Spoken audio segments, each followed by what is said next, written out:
The years leading up to the American Civil War were a time of great turmoil and division.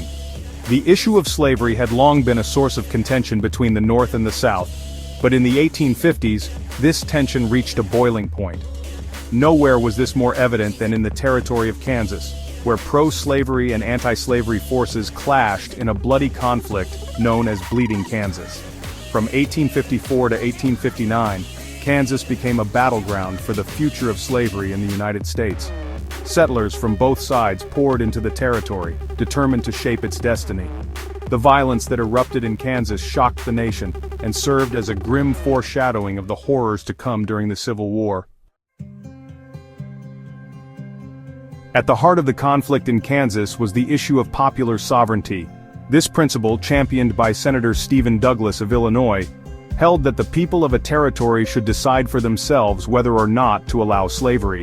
In 1854, Douglas introduced the Kansas-Nebraska Act, which would organize the territories of Kansas and Nebraska under this principle. The act was met with fierce opposition from abolitionists, who argued that it would lead to the expansion of slavery.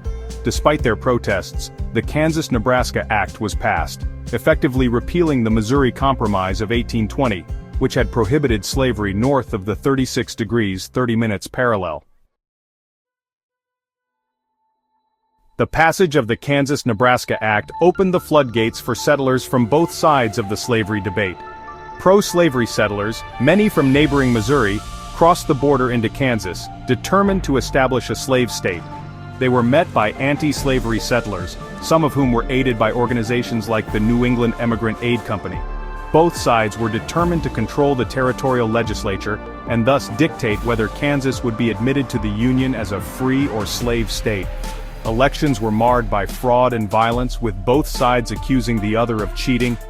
Two rival governments emerged, one pro-slavery in Lecompton and the other anti-slavery in Topeka. As tensions escalated, violence erupted across the Kansas territory. One of the most infamous incidents was the sack of Lawrence in May 1856. Pro-slavery forces, angered by the town's abolitionist leanings, looted and burned much of Lawrence to the ground. In retaliation for the sack of Lawrence, the radical abolitionist John Brown led a group of followers in a raid on a pro-slavery settlement at Pottawatomie Creek.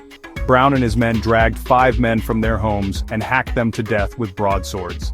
The Pottawatomie massacre shocked the nation and further inflamed tensions in Kansas. It marked a turning point in the conflict, as guerrilla warfare and retaliatory attacks became commonplace. The conflict in Kansas brought to the forefront a number of key figures who would go on to play significant roles in the Civil War. Stephen Douglas, the architect of the Kansas-Nebraska Act, saw his vision of popular sovereignty crumble amidst the violence. John Brown, once a little-known abolitionist, became a polarizing figure, hailed as a hero by some, and condemned as a madman by others. The violence even spilled onto the floor of the United States Senate, where Congressman Preston Brooks, a pro-slavery Democrat from South Carolina, brutally attacked Senator Charles Sumner, an abolitionist from Massachusetts, beating him unconscious with a cane for his outspoken criticism of slavery and pro-slavery Southerners. The events in Kansas sent shockwaves throughout the nation. Newspapers in the North and South provided wildly different accounts of the violence, further deepening the divide between the two regions. The term "Bleeding Kansas" gained traction, capturing the horrific reality of the conflict and its human toll. The violence in Kansas demonstrated the explosive nature of the slavery debate and the lengths to which both sides were willing to go to defend their beliefs. It shattered the illusion of a peaceful solution to the issue of slavery, paving the way for the even greater bloodshed that was to come. Bleeding Kansas had a profound impact on national politics.